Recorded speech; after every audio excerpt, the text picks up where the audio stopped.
Welcome to the first annual David B. Winter Imagine Lecture. It's great to see all of you here. For those who don't know me or may have already forgotten me, I'm Dr. Terry Borman. This lecture series has been established to remember David Winter and what was important to him in his personal and professional life. To have his spirit live on in all of us by sharing inspirational topics that highlight David's broad interests and talents. The name of the lecture series comes from Dave, who ended all his emails with the word imagine. I read something recently by the Persian poet Rumi that brought David to mind. I'll read it to you. Little by little, wean yourself.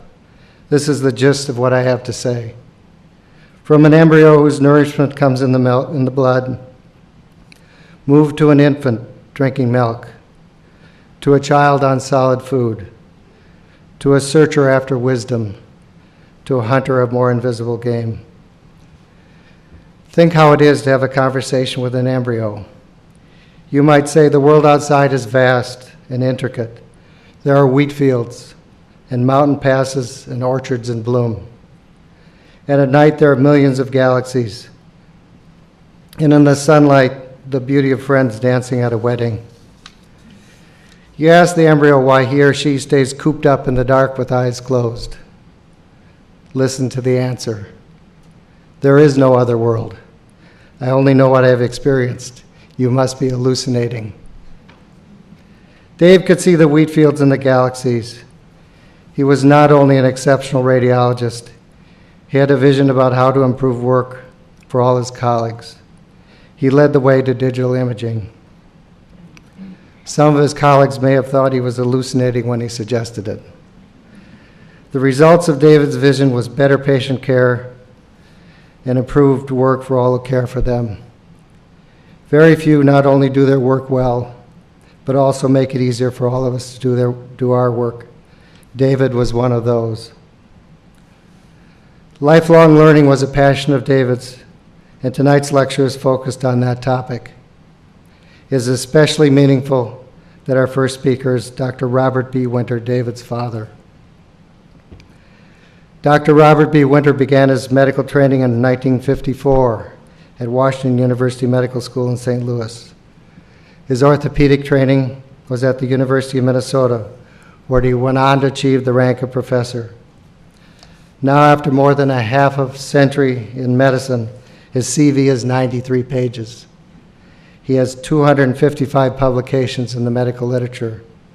He has authored or co-authored 15 books and has made over 400 presentations in 51 countries. He has witnessed and contributed to a tremendous expansion of knowledge and technology in medicine. Here to present Never Stop Learning One Surgeon's Story is Dr. Robert B. Winter.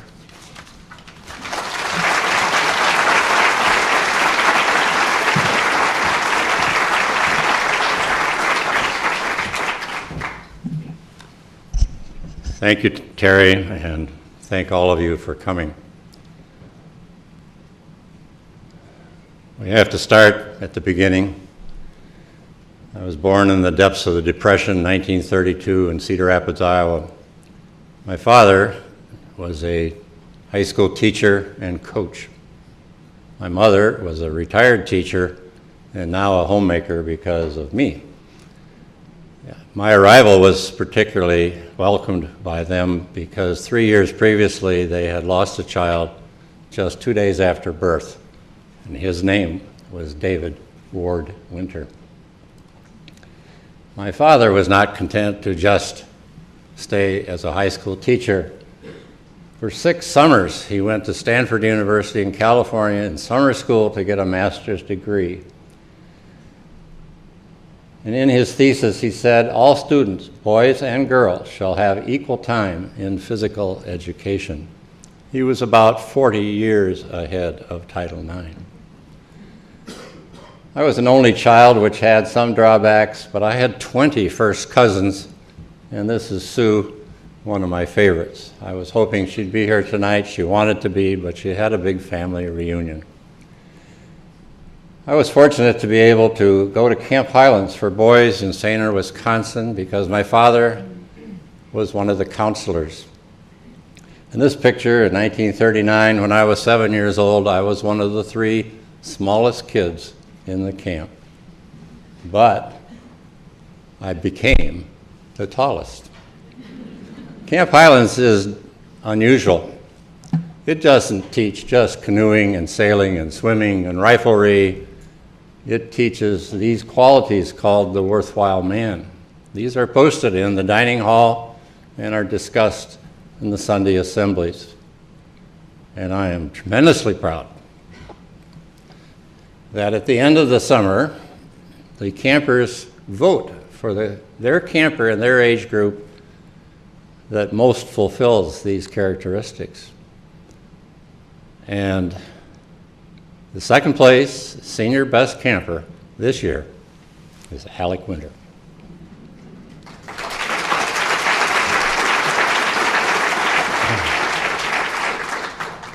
When I was finishing 6th grade, the teacher asked everybody to write down what they planned to be in the future when they grew up. And this is what I wrote. Not just a doctor, but a surgeon. I've been asked many times how I knew that. To be honest with you, I haven't the foggiest idea. I went to Franklin High School in Cedar Rapids, 7th through 12th grades. I was taught the usual things, you know, algebra and geometry and history and English and a little Latin thrown in, which I didn't do very well at. But there's some negatives that I have to tell you about I think are important. First is that I wanted to be a doctor, and my advisor did not tell me I had to take high school chemistry. I didn't take it, and I almost flunked college chemistry because of that. I'm not sure we had advisors back then, but somebody should have told me that. The second thing was this school was geared to the middle. As long as you did okay, nobody pushed you at all. I was valedictorian of my senior class, and I never took a book home. And that's sad, really sad. I should have been pushed. Well, one thing I learned in high school was I wasn't cut out to be a football player, so I went on to the water boy team. And another thing I learned was to play some basketball. I wasn't very good. I was tall, 6'7" when I was a senior, but I was kind of gangly and awkward, and I averaged about 5 points a game my senior year, even though I was the first-string center. My most memorable game was losing to Davenport High School by 50 points, 30-80. Well, I went on to Grinnell College in Grinnell, Iowa. It's a small liberal arts college, a wonderful place. It had a very high-quality pre-med program, which is the reason I went there. And yes, I took all the pre-med courses, all the chemistries and physics and embryology, all that stuff. But because it's a liberal arts college, I also took philosophy and history. I even took music appreciation. You wouldn't believe it now. But I'm a firm believer in the liberal arts education. Well, I did finally learn to play basketball in college. And it was thanks to 2 coaches, Wayne Cooley on the left, who was my freshman coach. And he made me jump rope hours a week to improve my vertical leap and my foot nimbleness, get me over that awkwardness that I had. He also made me learn how to shoot hook shots with either my right hand or my left hand, jump shots with either hand, and of course layups. Everything he taught me was of enormous value as I moved on to the varsity team. My varsity coach was John Fitch. John's one of those wonderful small college coaches. He was the basketball coach at Grinnell for 45 consecutive years. And it didn't make any difference whether he won every game or in the season or lost every one. They always hired him back. And he used to holler at me, "Winter, keep your knees bent. Keep your knees bent." And I thought it was just a basketball thing, but it was more than that. It was getting prepared, being ready for things in life. If you're a surgeon, you darn well better be prepared for the unexpected in the operating room. John Wooden, the famous coach from UCLA, loved this phrase: failing to prepare is preparing to fail. I thought it originated with John Wooden, but I actually found out just last week it comes from Benjamin Franklin. Well, at the end of my junior year, I had been elected all-conference center in basketball, great honor. But I also got called up for the draft for the Korean War, and I had to go down to Des Moines and take the physical. And I flunked it. I was 4F. Now, how can you possibly be a good enough athlete on one side and flunk the physical? It's really easy if you're 2 inches taller than the military limit of that time. Well, I went on to medical school, and I want you to meet one of my teachers. You're going to meet a lot of my teachers tonight. This is Charlie. I spent a whole year with Charlie, and Charlie taught me a lot of anatomy. Halfway through my medical school career, I decided to spend a summer in Burlington, Iowa, to learn more medicine from my cousin, Dr. Donald Winter, who was the Burlington pathologist. Well, my education from him was great, but my social life was nil. Nil. In desperation, I was able to find the phone number and the name of a girl there in Burlington. I called her. I met her one night after she got off work. We went out for some ice cream. I took her home like a good guy, and we never dated anybody else again.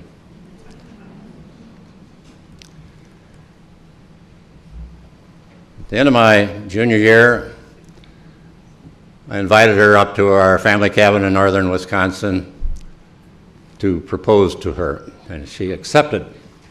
And on this very, very plot of ground, and I mean within a few feet of this, and 50 years later, you can see the result of that blind date. All 23 of us.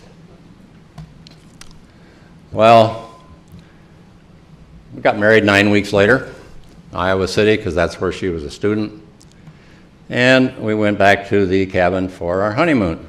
And because I had learned how to cook on a campfire on many canoe and camping trips, it was of enormous value on our honeymoon. I interned at Minneapolis General Hospital, now Hennepin County Medical Center, in the old rotating internship. You know, you took a month of psychiatry and a month of neurology and a month of obstetrics and a month of this and a month of that. I really quickly learned I didn't want to be an obstetrician or a psychiatrist. But along about October, I hit orthopedic surgery, and the light went off. Bingo. That's the kind of surgeon I wanted to be. So as Terry said, I went on to the University of Minnesota orthopedic program.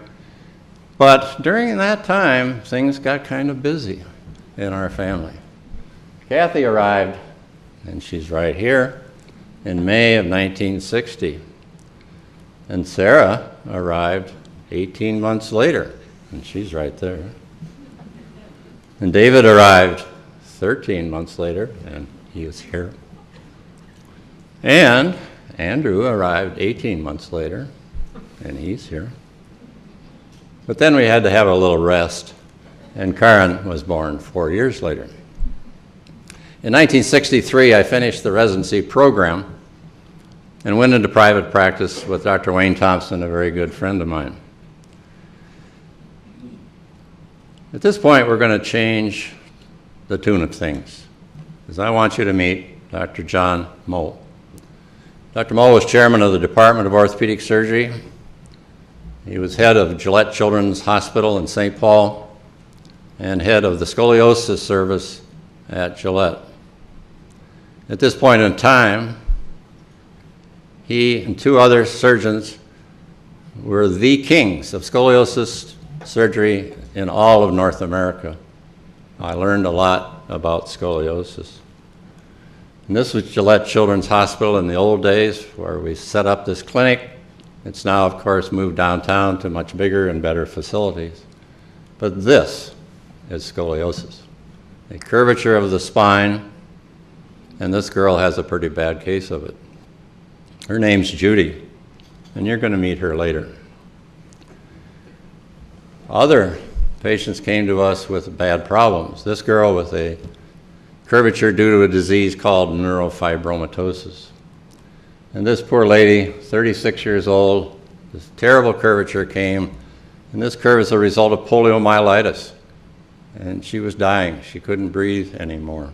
You can see why. Well, are people born with these things? No, they're not. They acquire them, particularly during the growing years. And a good example is this boy who had poliomyelitis when he was 10 years old.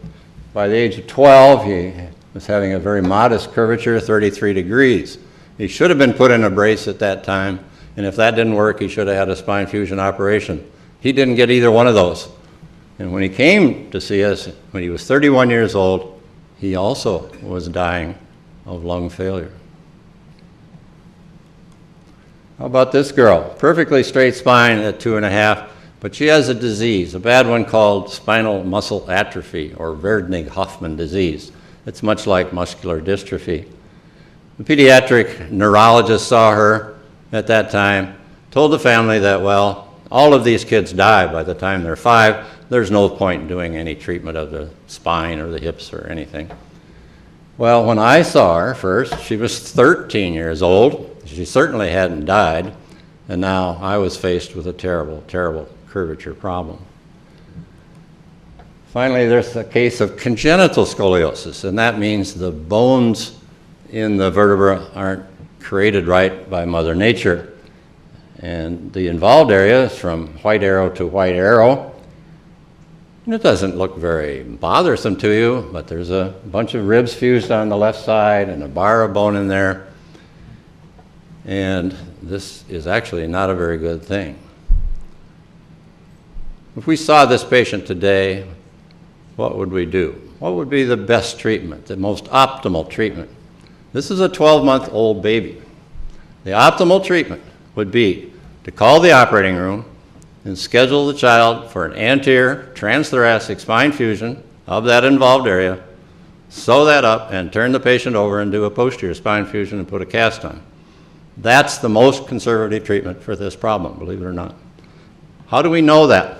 It's because he came to us 27 years later, and he was dead within a week of this x-ray and photograph.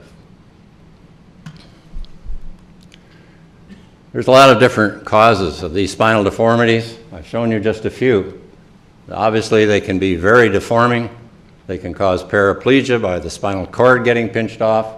They can be lethal, as you've seen. There are only 3 valid treatments. 3. Careful observation, bracing in some cases, and surgery. There are a lot of things that don't work.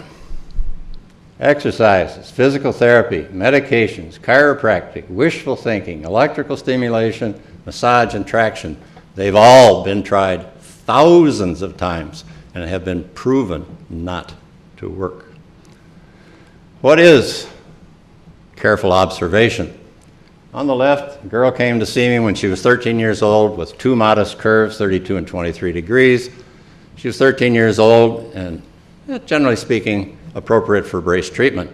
However, she wasn't really 13. She'd had 13 birthdays, but she was one of those girls that developed early, and she was really 14 and a half. And by that time, maybe her curvature wouldn't get worse. I didn't really know what to do.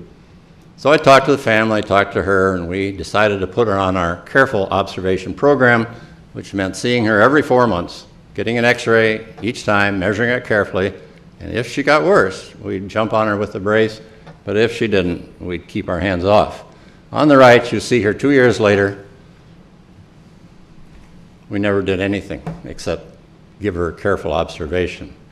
I was lucky or wise, I don't know which. Well, it brings us to this wonderful statement by Maimonides a long time ago: teach thy tongue to say I know not, and thou wilt progress. It's just as valuable now as it was then. For those of you who don't know Maimonides, he was a brilliant rabbi, physician, and philosopher working in Cordova, Spain, back in the 15th century. What about bracing? Well, bracing is a very ancient piece of art form in the orthopedic world, but I want you to meet Dr. Walter Blount, the man in the brown jacket. He and his colleague, Dr. Schmidt, designed the Milwaukee brace, which became very famous because it was really the first documented successful brace treatment program for scoliosis. I knew Dr. Blount very well.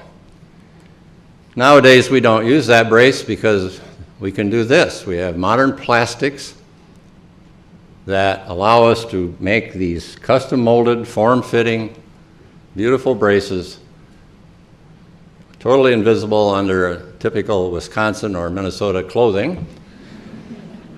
But there's a lot of argument, believe it or not, about whether braces work or not. Tremendous argument all around the world, and it's still going on.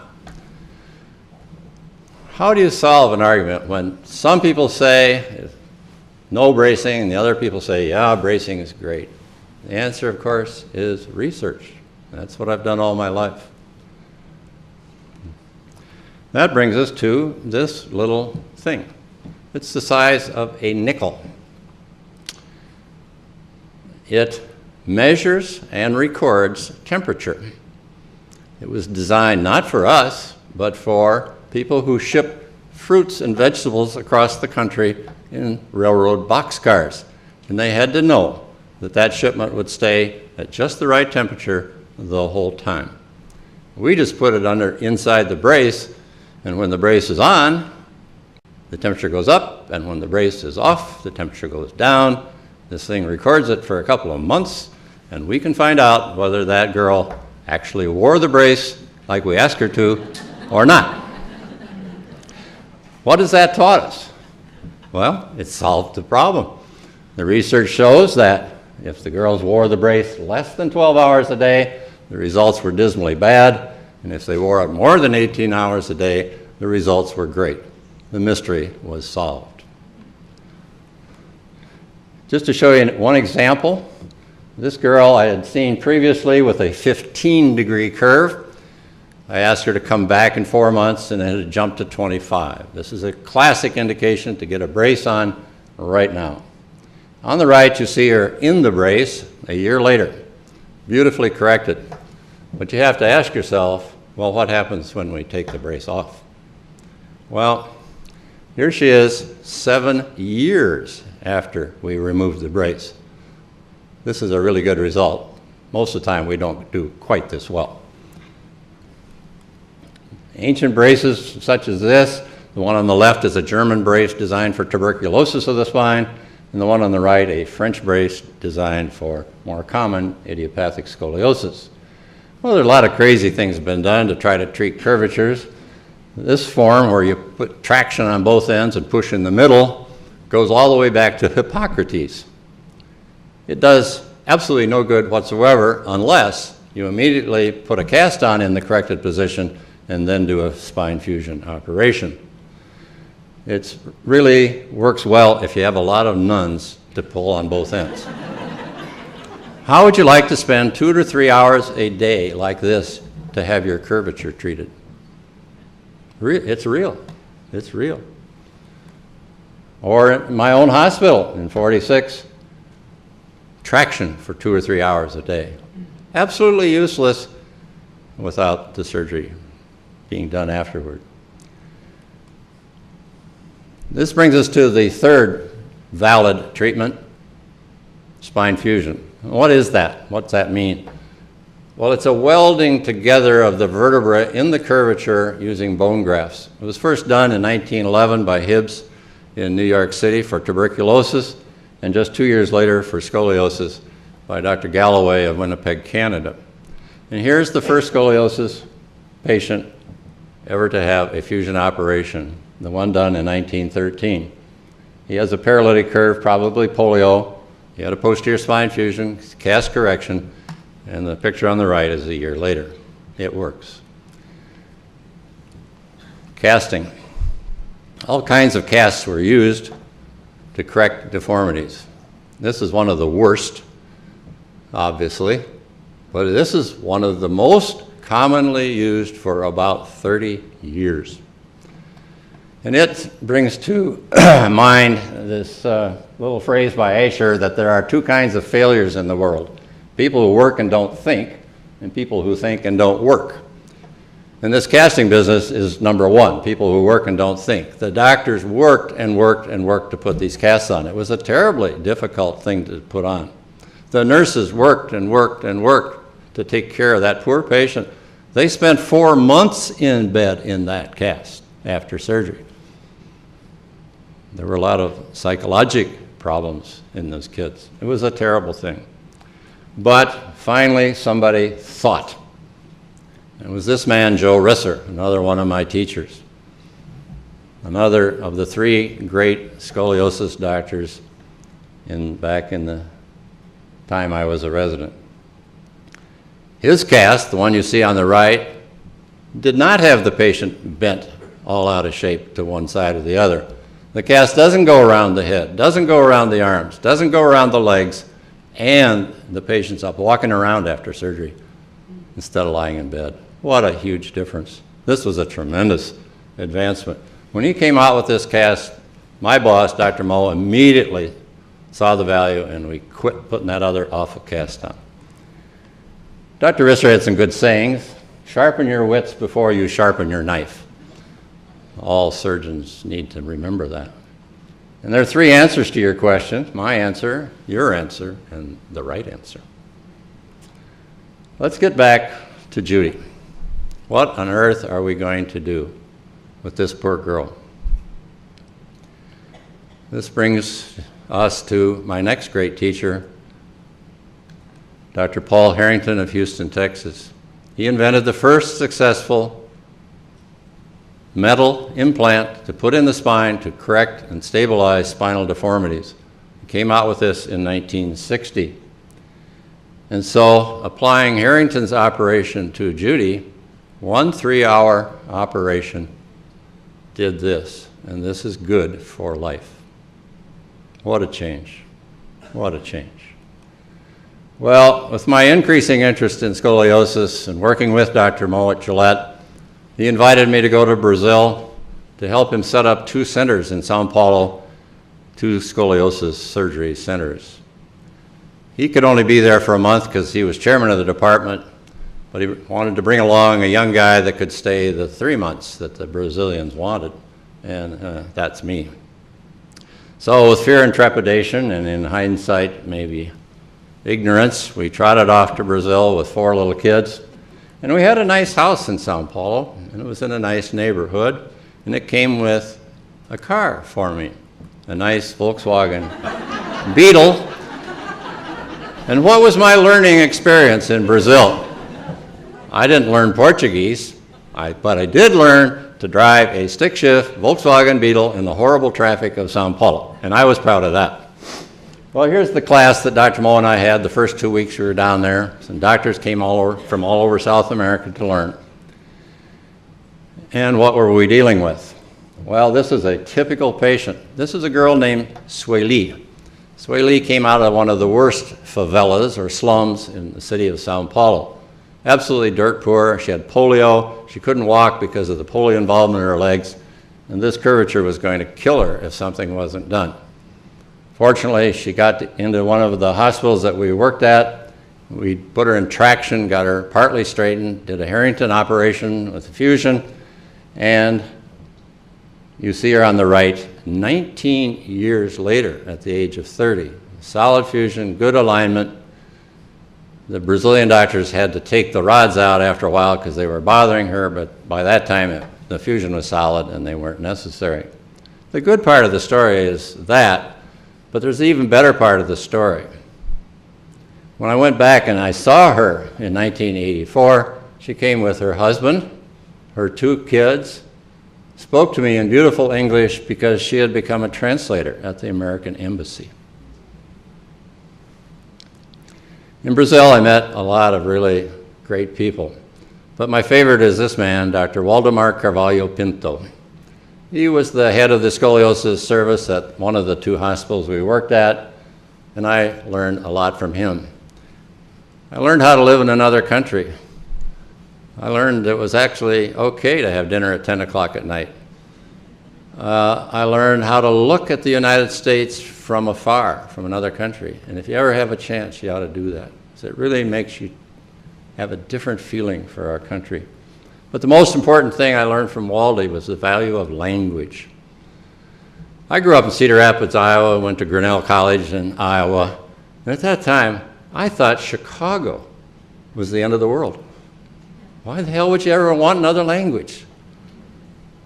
So wrong, so wrong. Waldy spoke 6 languages fluently: Portuguese, Spanish, Italian, French, German, and English. He could go anywhere in the world and communicate. He's died recently, and I miss him a great deal. In 1969, Jane and I made our first trip to Europe. I was able to attend the second meeting of the French Scoliosis Society. The French were very good, and I had a lot to learn from them. And one of my great teachers was this man, Pierre Stagnara from Lyon, France. He was a giant in the field of scoliosis surgery in Europe, not just France. But he's going to go down in history for one thing: the Stagnara wake-up test. Now, when we put those rods in people's spine and stretch and pull on them, we have to remember that there's not just bones there, there's a thing called the spinal cord.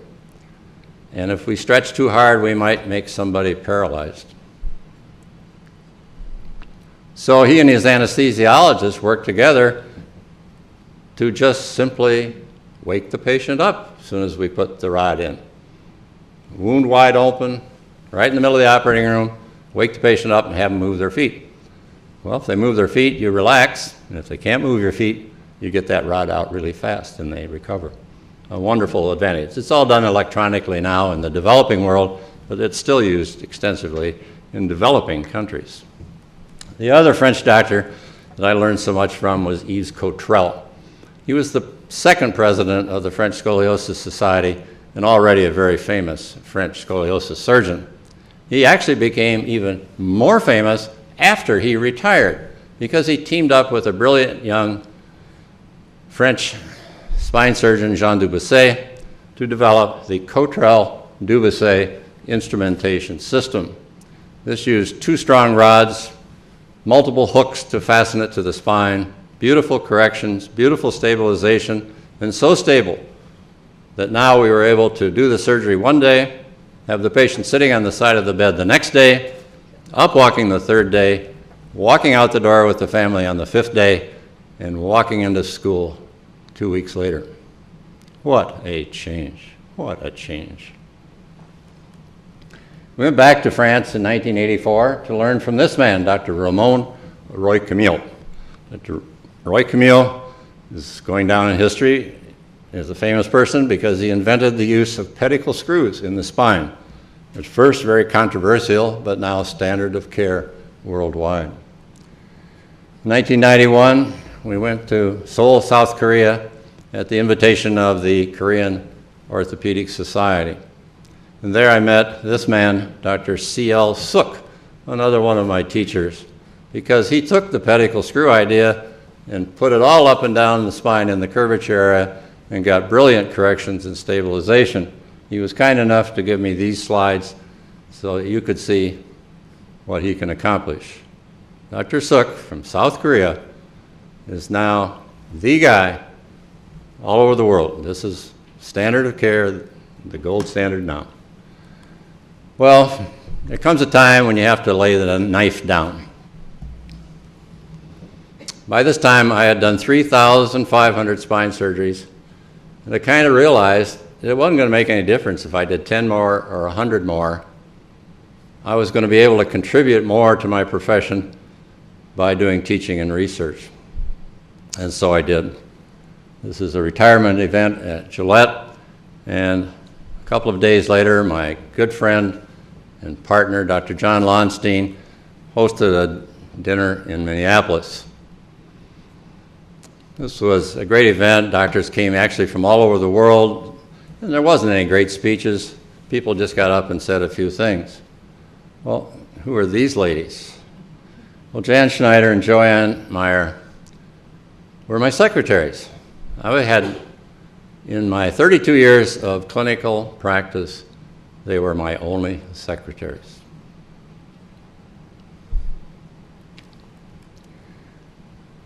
I didn't stop traveling and teaching. And here you see me with John Lonstein, because I wanted you to meet him. We were on yet another tour to Brazil. Incidentally, I'm going back to Brazil in November to give some more teaching, my 19th trip to Brazil. We're at Iguazu Falls, which is on the Paraguay-Argentine-Brazilian border. You ought to go there if you ever have a chance, because Iguazu Falls is 5 times bigger than Niagara Falls. Another interesting trip was in '98 to Quito, Ecuador, to work at the hospital Los Andes, a beautiful missionary hospital there. This poor girl, 20 years old, was dying of lung failure. And they asked me if I could come down and help her out with the surgery. With the help of the man standing behind, Dr. Mendez, a really lovely Ecuadorian spine surgeon, incidentally trained in Sao Paulo by my friend Waldy Pinto, we were able to get her through surgery and the postoperative period. However, Quito is at 9,500 feet altitude, and if your lungs don't work very well, it's not a good place to be. So it was very important that the social workers get her down to Guayaquil, which is at sea level. They were never able to do it, and she died a year and a half after my surgery, just 21 years old. I'm going to talk about a few patients along with a few teachers. The first is Royal Gray. Royal is the first patient to ever come to Gillette Hospital. Was admitted in 1897. He had terrible tuberculosis of the spine. It was a common problem back in those days. He was a really sick kid.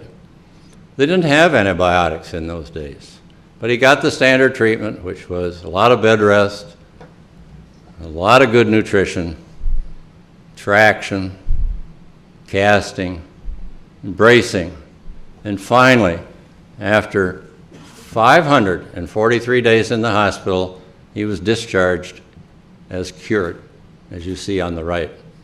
We never saw him again or heard from him until he was 34 years old, and he sent the hospital a letter saying that a great tragedy had befallen him. He'd gotten married. The next patient I want you to meet is Elaine. Elaine's important because she was the first patient that Dr. Moe operated on when he started the scoliosis service at Gillette in 1948. She had a typical idiopathic scoliosis. The curve's too big to brace. You can't just watch it get worse. It's a surgical problem. So she had the casting and posterior fusion operation in 1948. Here we see her about 3 years later. Her spine is in a nice alignment. She has a long fusion from the 4th thoracic vertebra to the 3rd lumbar. And is the story over? She was discharged from the hospital at this point in time. But if you think about it, that really can't be the end of the story, because you want to know, did she get married? Could she have children? Could she work? And what sort of recreational things could she possibly do with a spine like this? Fortunately, we were able to find Elaine in 1991, 43 years after her surgery. Her spine is still stable and straight. She breathes just fine, no problem at all. She has no back pain of any kind whatsoever, and her avocation is golf. She's married, she has 3 kids, 4 grandkids, and is just a nice lady. I was fortunate to be able to contact her this summer, just a month ago. She's now 75 years old, 63 years since her surgery. She still has no breathing problem. She still has no back pain, and she still plays golf. The next teacher I want you to meet is Arthur Hudson from Hong Kong. When he was working there, he was faced with a deluge of patients coming out of mainland China with terrible tuberculosis of the spine. And they were drifting into Hong Kong to try to get treatment. Because tuberculosis involves the front of the spine, not the back, he said, well, we just got to go in the front. So he developed anterior surgery where you operated right through the chest to get at the spine. And he cleaned out all the bad stuff in there, and he put bone grafts in and put a cast on, and became famous for the Hong Kong operation for tuberculosis of the spine. But he was a smart guy. He rapidly realized that what he was doing had a lot of application to other problems. So I want you to meet Joe. Joe came to us from one of the state institutions in Minnesota. He came with a letter from the doctors there saying, he's getting pneumonia 6 or 7 times a year, and is there anything you can do to help him? And he said, well, we'll give it a try. And we put him in traction first, and then we did an anterior operation using Hudson's ideas. And we coupled that with an anterior fixation device using screws and a cable that you see on the left. And then a couple of weeks later, we did a posterior with the Harrington rods. The anterior instrumentation system was invented by Dr. Dwyer of Sydney, Australia, who was a student of Hudson's. That was a 7-year follow-up. My next teacher you should meet is Eduardo Luque of Mexico City.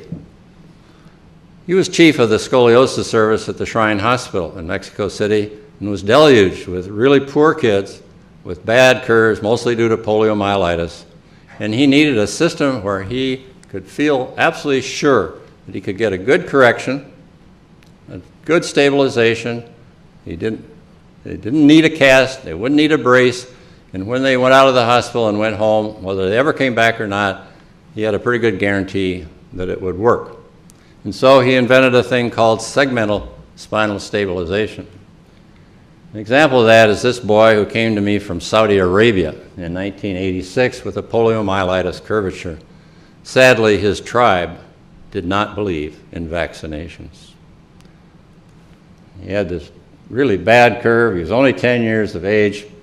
So we did Hudson's anterior operation where we took all the discs out in the curve area, making the spine flexible. And then we did Luque's operation in the back, putting these 2 rods in and wiring the rods to each vertebra on both sides throughout the entire area. At Gillette, we still use this operation to this day. It has one enormous value. It's the cheapest system in the whole world. The next patient I want you to meet is Lisa. Lisa came to us from Victoria, British Columbia. She had that awful disease, spinal muscle atrophy. She also had been told, or her parents, at the age of 2 that she was inevitably going to die by the age of 5 and no treatments should ever be given.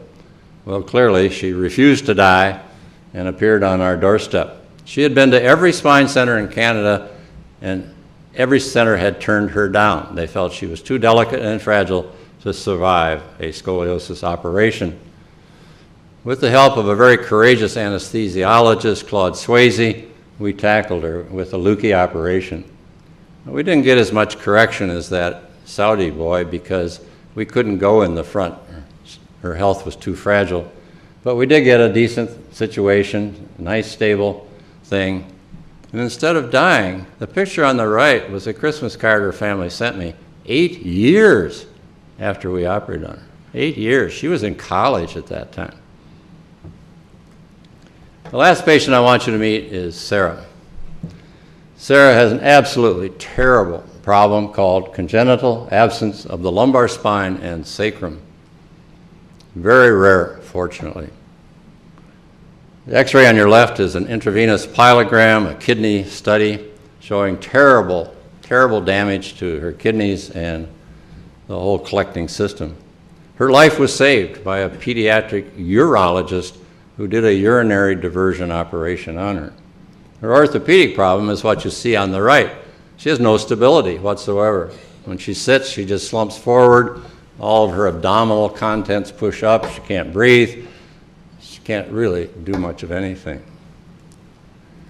When I first got her, she was about 6, and this x-ray was taken with people pulling on both ends of her, so you can see this really tremendous gap between her 10th thoracic vertebra and her pelvis, and there's no sacrum.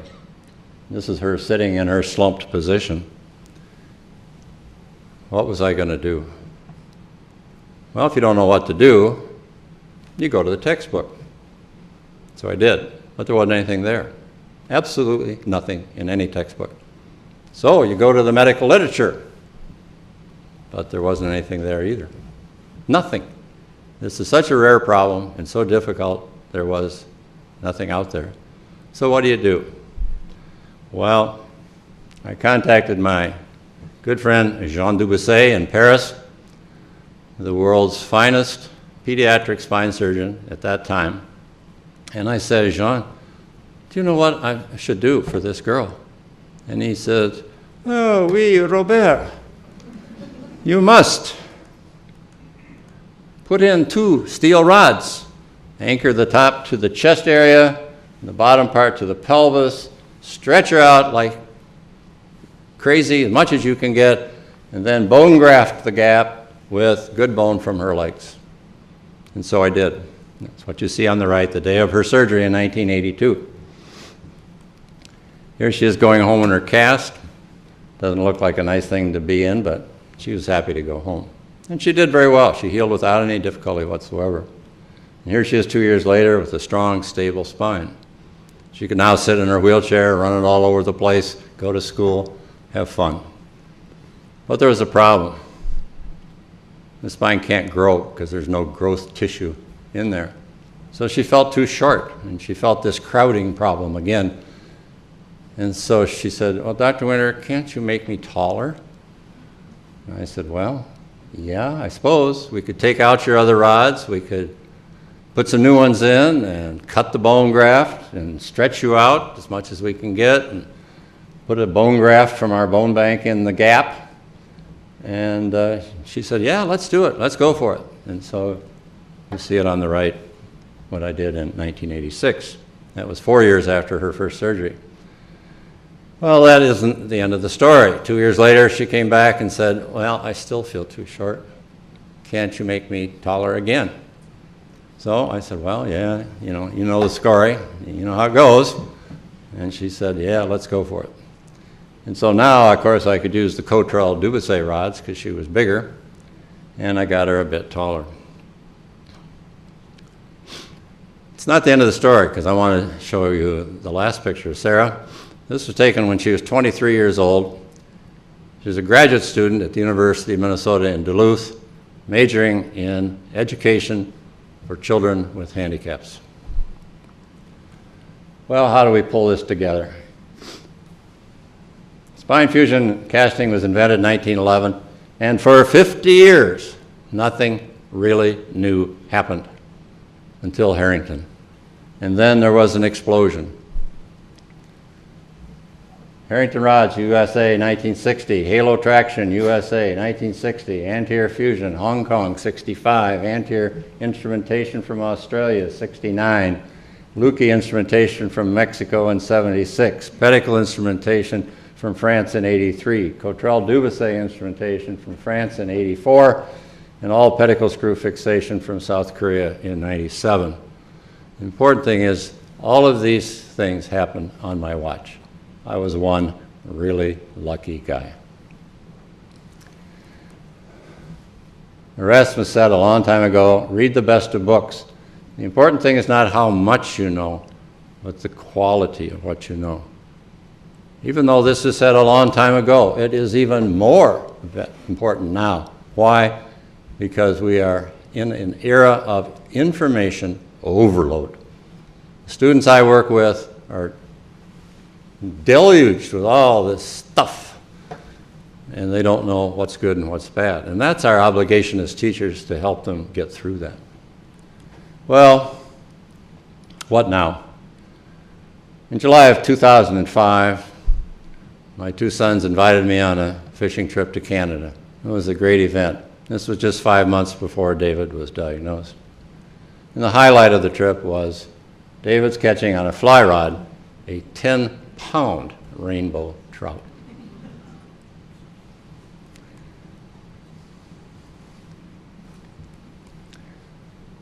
I've learned from my son-in-law, David Jones of Stillwater, how to make some rustic furniture for our lake cabin. And I have learned to lose gracefully at Monopoly with my grandson, Evan, who's here tonight. Sorry about that, Evan. I've learned to love our home at the lake in northern Wisconsin. I've been in all my vacations of my life have been in northern Wisconsin. I feel more of a Wisconsinite than a Minnesotan. It's a beautiful place. It's beautiful in the daytime. It's equally beautiful in the evening. On Memorial Day this year, a tree was planted in David's honor at the cabin. When David finished residency and went into practice, he and Terry told Jane and me, "I'm going to go practice in Eau Claire."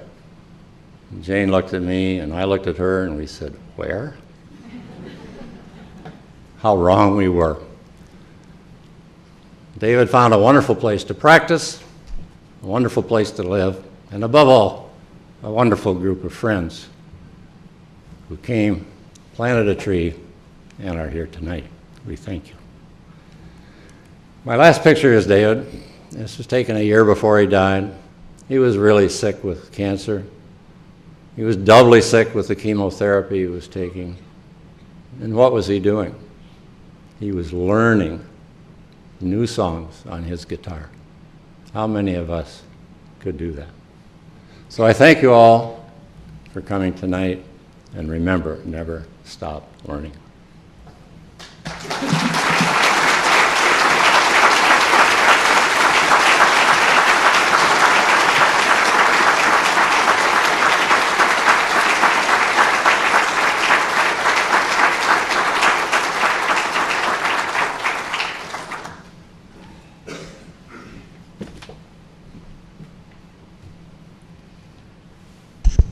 Needs adjusting. Thank you, Dr. Winter, for a tremendously inspirational presentation and a perfect inauguration for this lecture series. We've set a goal of 100,000 to sustain this lecture series indefinitely, and I really want to thank sincerely all that have contributed already. We are now over 70% of the way toward that goal, and I would encourage, if you've not contributed, to consider it. I would note that this wonderful auditorium that we're in that has allowed this lecture series to occur was a most generous gift. And we're very, very thankful for that. When I first showed it to Dr. Winter before the talk, he said, "I've been in hundreds of auditoriums, but this one is nice." I'd like to recognize the team that organized and will be planning the lectures as we go forward. Terry Winter, Dr. Robert Winter, Dr. Greg Brickner, Paul Mesnerich, Mary Knight, Andy Madsen, Jan Zilke, Chris Rushman, and Debbie Kimball. If you have suggestions for this lecture series, we'd more than welcome them. There's a comment box in the back here and out in the atrium. I would note this lecture will be repeated tomorrow here at 7 a.m.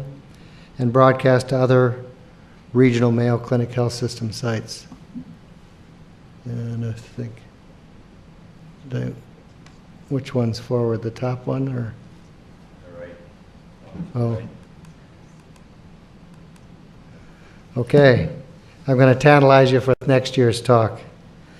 Next year's lecture will be September 6th in the evening and Friday morning, September 7th. We're real excited to have Dr. Ed Stone as our speaker. He's located at the Jet Propulsion Labs in California, and he is the leading scientist on the Voyager spacecraft mission. And we'll share the inside story of the Voyager mission. When I talked to him recently, he said, By the time we meet, Voyager will be in intrastellar space, and he'll have new knowledge to share with us. So on that note, I'd like to invite all of you to join us for a reception in the atrium outside the auditorium. Thanks again for coming.